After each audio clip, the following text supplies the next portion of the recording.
അദ്ദേഹം over rated ആണ്, അദ്ദേഹത്തിന് സിനിമയെ അറിയത്തില്ല, അദ്ദേഹം നിർത്തിപ്പോണ.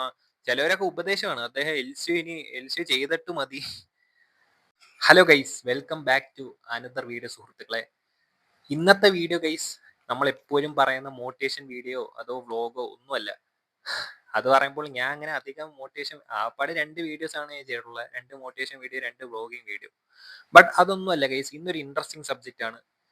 ലൈക്ക് ഇന്ന് എൻ്റെ ഒരു ഒപ്പീനിയൻ പറയാൻ വേണ്ടിയാണ് ഗൈസ് ഞാൻ ഈ വീഡിയോ ചെയ്യുന്നത്. കുറെ നാളുകൊണ്ട്, ലൈക്ക് കുറെ ദിവസങ്ങൾ കൊണ്ട് ഞാൻ ഇങ്ങനെ ആഗ്രഹിക്കുന്നു. കാരണം ഈ വിഷയത്തെ കുറിച്ച് ഒന്ന് സംസാരിച്ചാൽ കൊള്ളാമെന്ന് ഞാൻ ആഗ്രഹിക്കുന്നു. കാരണം എൻ്റെ ഒരു ഒപ്പീനിയൻ എനിക്ക് നിങ്ങളോട് പറയണമെന്ന് എനിക്ക് തോന്നി. അപ്പോൾ അതുകൊണ്ടാണ് ഗൈസ് ഞാൻ ഈ വീഡിയോ ചെയ്യുന്നത്. സുഹൃത്തുക്കളെ, എല്ലാവർക്കും അവരുടേതായ അഭിപ്രായങ്ങൾ ഉണ്ടല്ലേ. ഇപ്പൊ എൻ്റെ ഒരു ഒപ്പീനിയൻ അല്ലായിരിക്കും മറ്റുള്ളവരുടെ ഒപ്പീനിയൻ. ഗൈസ്, എല്ലാവരും യുണീക്ക് ആയിരിക്കും. അപ്പോൾ അപ്പോൾ നിങ്ങൾ അതിന്റെ രീതിയിൽ എടുക്കുക, കാണുക. കാരണം ഞാൻ ഈ വിഷയത്തെക്കുറിച്ച് സംസാരിക്കുമ്പോൾ, അല്ലെങ്കിൽ ഞാനൊരു കാര്യം എൻ്റെ ഒരു ഒപ്പീനിയൻ പറയുമ്പോൾ അത് എല്ലാവർക്കും വർക്ക് ആവണമെന്നില്ല. ഞാൻ എൻ്റെ മാത്രം ഒപ്പീനിയൻ ആണ് പറയുന്നത്. അപ്പോൾ ആ ഒരു രീതിയിൽ ഇതിനെ കാണുക. വേറെ ഒന്നും ലൈക്ക് വേറെ ഒന്നും വിചാരിക്കാണ്ട് ആ ഒരു രീതിയിൽ തന്നെ സിംപ്ലി അത് അങ്ങനെ കാണുക. ഓക്കെ, അപ്പോൾ നമുക്ക് നമ്മുടെ വിഷയത്തെക്കുറിച്ച് നമുക്ക് സംസാരിക്കാൻ സമയം തോന്നുന്നു. ഞാൻ ഇങ്ങനെ ജസ്റ്റ് ഇൻട്രൊഡ്യൂസ് ചെയ്ത് ഇങ്ങനെ പൊയ്ക്കൊണ്ടിരിക്കുകയാണ്, ഇങ്ങനെ സമയം കളഞ്ഞുകൊണ്ടിരിക്കുക. ലൈക്ക് നമുക്ക് വീഡിയോയിലോട്ട് പോവാം. ഓക്കെ ഗൈസ്, നമുക്ക് സ്ട്രെയിറ്റ് ഫോർവേഡ് നമുക്ക് കാര്യത്തിലോട്ട് പോവാം. ലൈക്ക് ഞാൻ ഇന്ന് ഇവിടെ സംസാരിക്കാൻ പോകുന്ന വിഷയം എന്ന് വെച്ചാൽ ലോകേഷ് കനകരാജിനെ കുറിച്ചാണ്. ഗൈസ്, ലാസ്റ്റ് 2-3 ദിവസം കൊണ്ട് അദ്ദേഹത്തിന് കിട്ടുന്ന ഒരു ട്രോള്, ലൈക്ക് ഒരു അനാവശ്യം ഇല്ലാത്ത ക്രിറ്റിസിസം ആണ് അദ്ദേഹത്തിന് കിട്ടുന്നത്. ഓക്കെ, നിങ്ങളിപ്പോ പറയാം ആരെയും സിനിമ മോശമാണെങ്കിൽ മോശമാണെന്ന് പറഞ്ഞു, അതല്ല ഞാൻ പറയുന്നത് നിങ്ങൾ ക്രിറ്റിസിസം ചെയ്യേണ്ടെന്നല്ല. നിങ്ങൾ ചെയ്തോ, ഒരു സിനിമ മോശമാണെങ്കിൽ നിങ്ങൾ ക്രിറ്റിസിസം ചെയ്തോ. ബട്ട് ഒരു പരിധി വിടല്. അതിപ്പോ ലോകേഷ് എന്നല്ല, ആരാണെങ്കിലും ഓക്കെ, ഒരു പരിധി വിട്ട് നമ്മൾ കളിക്കാൻ നിൽക്കല്. കാരണം അദ്ദേഹത്തിന് ഇപ്പൊ കിട്ടിക്കൊണ്ടിരിക്കുന്ന പേഴ്സണൽ അറ്റാക്കിങ് വളരെ മോശമാണ് ഗൈസ്. കാരണം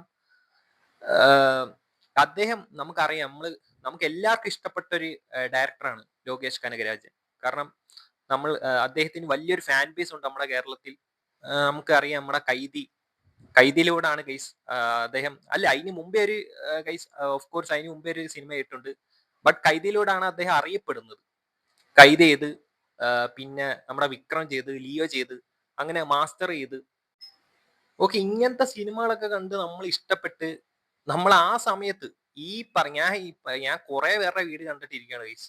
കാരണം കുറെ ആൾക്കാർ ആ സമയത്ത് ഈ പറയുന്ന ആൾക്കാർ തന്നെ, ഇപ്പൊ വീഡിയോ ഇടുന്ന ആൾക്കാർ തന്നെ, ഇപ്പൊ ഹെയ്റ്റ് സ്പ്രെഡ് ചെയ്യുന്ന ആൾക്കാർ തന്നെ അന്ന് ലോകേഷ് അടിപൊളി, ലോകേഷ് ആണ് എല്ലാം, ലോകേഷ് അങ്ങനെ ഇങ്ങനെ, ഇപ്പൊ അവര് പറയുന്നത് നേരെ തിരിച്ചാണ്.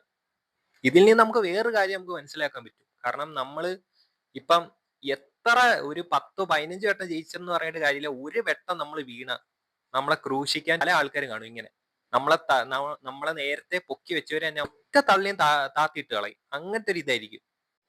ഞാൻ പല വീഡിയോകളുമായി കണ്ട കാര്യങ്ങൾ പറയാം. ചിലര് പറയുന്നത് അദ്ദേഹം ഓവർ റേറ്റഡ് ആണ്, അദ്ദേഹത്തിന് അനാവശ്യമായിട്ടുള്ള ഹൈപ്പാണ് കിട്ടിക്കൊണ്ടിരിക്കുന്നത്. നിങ്ങൾ ആലോചിച്ച് നോക്കണം, ഒരു ഒറ്റ സിനിമ ഒന്ന് ഡൗൺ ആയതിനാണ് ഇങ്ങനെ പറയുന്നത്.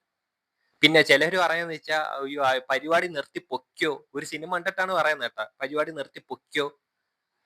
ചിലര് പറയുന്നു ഇനി എൽസി ഒക്കെ കഴിഞ്ഞിട്ട് മതി ബാക്കി സിനിമ എടുപ്പ്, ഉപദേശിച്ചു കൊടുക്കുക കേട്ടോ.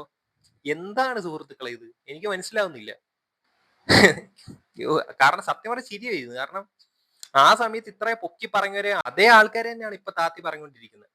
പിന്നെ ചിലര് പറയുന്ന വെച്ചാൽ കോപ്പിയാണെന്ന്, അദ്ദേഹം കോപ്പി അടിച്ചാണ് സിനിമ ചെയ്യുന്നത്. എന്നാ ഗൈസ്, ഞാനൊന്ന് ചോദിച്ചോട്ടെ, എത്ര ഡയറക്ടേഴ്സ് ആണ് കോപ്പി അടിച്ച് ചെയ്യുന്നത്? അങ്ങനെയാണെങ്കിൽ നമ്മുടെ ഫേമസ് ആയിട്ടുള്ള പ്രിയദർശൻ സാറ്, ജിത്തു ജോസഫ്, ഇനി അതല്ല, ഇനി അദ്ദേഹത്തിന്റെ ഒരു പടം പൊട്ടിയനെ ഇങ്ങനെയെങ്കിൽ ഇതിനെക്കാട്ടിയും വലിയ വലിയ ഫേമസ് ഡയറക്ടേഴ്സ്, ക്രിസ്റ്റഫർ നോളന്റെ മിക്സഡ് റിവ്യൂ വന്നിട്ടില്ലേ? എന്താണ് ഇങ്ങനെ? ഓക്കെ, ഞാൻ പറയുന്നത് വെച്ചാൽ എന്താ, നിങ്ങൾ നെഗറ്റീവ് റിവ്യൂ പറയണ്ടെന്നല്ല, നെഗറ്റീവ് റിവ്യൂ പറഞ്ഞു. പക്ഷെ അത് പേഴ്സണലായിട്ട് അറ്റാക്ക് ചെയ്യില്ല ഒരാളെ. അല്ലെങ്കിൽ ഇനി ഇറങ്ങാൻ പോകുന്ന സിനിമ ഇറങ്ങിയിട്ട് പോലും ഇല്ല, അതിനു മുമ്പേ പറയുകയാണ് കൈദി പൊട്ടും, കൈദി 2 പൊട്ടും, ഇനി എല്ലാം തീർന്ന്. ഇതൊക്കെ എന്താണ് ഗൈസ്, എനിക്ക് മനസ്സിലാവുന്നില്ല. പിന്നെ ഇപ്പോൾ കുറെ ആൾക്കാർ പറയുന്ന ഒരു കാര്യമാണ് അദ്ദേഹം വൺ കൈൻഡ് ഓഫ് ജോണർ സിനിമാസാണ് ചെയ്യുന്നത്. മീൻസ് ലൈക്ക് അദ്ദേഹം ലൈക്ക് ഒരേ ജോണറിലുള്ള സിനിമകളാണ് കൂടുതൽ ചെയ്യുന്നത്. അങ്ങനെയാണെങ്കിൽ അങ്ങനെയുള്ളവർത്താണ് എനിക്ക് ചോദിക്കാനുള്ളത്. അങ്ങനെയെങ്കിൽ ഞാൻ ഒരു കാര്യം ചോദിക്കട്ടെ, നമ്മുടെ ഫേമസ് ആയിട്ടുള്ള ഇളയരാജ, അദ്ദേഹത്തിന്റെ സോങ്സ് എടുത്തു നോക്ക്, കൂടുതൽ ക്ലാസി സോങ്സ് ആണ് അദ്ദേഹം എടുക്കുന്നത്. അങ്ങനെയാണെങ്കിൽ എത്ര പേരുണ്ട്. ഞാൻ ഒരു വേറൊരു എക്സാമ്പിൾ പറഞ്ഞുതരാം. ഇപ്പൊ മെസ്സി അദ്ദേഹം കളിക്കുന്ന റോൾ എന്ന് വെച്ചാൽ ആസ് എ പ്ലേ മേക്കർ ആയിട്ട് ഒരു ഫോർവേഡ് റോളാണ് അദ്ദേഹം കളിക്കുന്നത്. അപ്പൊ അദ്ദേഹം ഡിഫൻഡർ ആയിട്ട് പോയി കളിച്ചാലേ അദ്ദേഹം ഗോട്ട് ആവത്തുള്ളൂ. അതൊക്കെ എന്ത് ന്യായങ്ങളാണ്. അപ്പൊ നിങ്ങൾ ഇത് മനസ്സിലാക്കുക, ഇതൊക്കെ എന്താണ് വെറും അദ്ദേഹത്തെ മോശമാക്കാൻ വേണ്ടി കുറെ ആൾക്കാർ ഇങ്ങനെ ഒരു കാര്യമില്ലാണ്ട് എന്തൊക്കെയോ പറഞ്ഞുകൊണ്ടിരിക്കുകയാണ്. എനിക്ക് അതാണ് മനസ്സിലായത്. നമ്മൾ ഇതിന്റെ ലോജിക്കും ഇതൊക്കെ വെച്ച് നോക്ക്. അദ്ദേഹം ഓവർ റേറ്റഡ് ആണെന്ന് പറയുന്നിടത്തൊന്നും എനിക്കൊന്നും സംസാരിക്കില്ല സത്യം പറയും. സീരിയസ്ലി പറയാലോ, ലോകേഷ് എന്ന് വെച്ചാൽ വൺ ഓഫ് എ കൈൻഡ് ആണ്. ലൈക്ക് അദ്ദേഹത്തിന് വൺ ഓഫ് എ ലൈക്ക് അത്രയും വിഷൻ ഉള്ള ഒരു ഡയറക്ടറാണ് ലോകേഷ് കനകരാജൻ. ലൈക്ക് അതിന് ഒരു ഡൗട്ടും ഇല്ല. ഒരു ഡൗട്ടും ഇല്ലെന്ന് വെച്ചാൽ ഒരു ഡൗട്ടും ഇല്ല.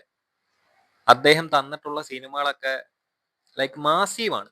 അതില് തർക്കമൊന്നുമില്ല. അദ്ദേഹം ഓവർ റേറ്റഡ് ആണ്. അദ്ദേഹത്തിന് സിനിമയെ അറിയത്തില്ല. അദ്ദേഹം നിർത്തിപ്പോണ. ചിലവരൊക്കെ ഉപദേശമാണ് അദ്ദേഹം എൽ സി ചെയ്തിട്ട് മതി. എന്തൊക്കെയാണ് സുഹൃത്തുക്കളെ. പോസിറ്റീവ് ആയിട്ടുള്ള ക്രിറ്റിസിസം ഓക്കെ, ഇങ്ങനെ ചെയ്യണം, സ്ക്രീൻ പ്ലേ കൊള്ളൂല ഇന്ന്, അല്ലെങ്കിൽ ഇങ്ങനെ വേണം അങ്ങനെ വേണം, അതൊക്കെ നമുക്കൊരു ഒപ്പീനിയൻ ആയിട്ട് പറയാം. ബട്ട് ഇതൊക്കെ ഇച്ചിരി ഓവറാണ്. അപ്പോൾ ഗൈസ് ഇന്നത്തെ വീഡിയോ ഒരു ഒപ്പീനിയൻ വീഡിയോ ആണ് സുഹൃത്തുക്കളെ. അപ്പോൾ നിങ്ങൾക്ക് എല്ലാവർക്കും ഇഷ്ടപ്പെട്ടെന്ന് വിചാരിക്കുന്നു. ഇഷ്ടപ്പെട്ടിട്ടുണ്ടെങ്കിൽ ലൈക്ക് സപ്പോർട്ട് ചെയ്യുക, കൂടെ കൂടുക. എനിക്ക് ഇതുപോലെ കുറെ അഭിപ്രായങ്ങൾ, എൻ്റെതായ അഭിപ്രായങ്ങൾ നിങ്ങളോട് ഷെയർ ചെയ്യാനുണ്ട്. ലൈക്ക് നിങ്ങളുടെ എല്ലാവരുടെ സപ്പോർട്ട് ഉണ്ടാവും ഞാൻ പ്രതീക്ഷിക്കുന്നു. Okay guys, thank you.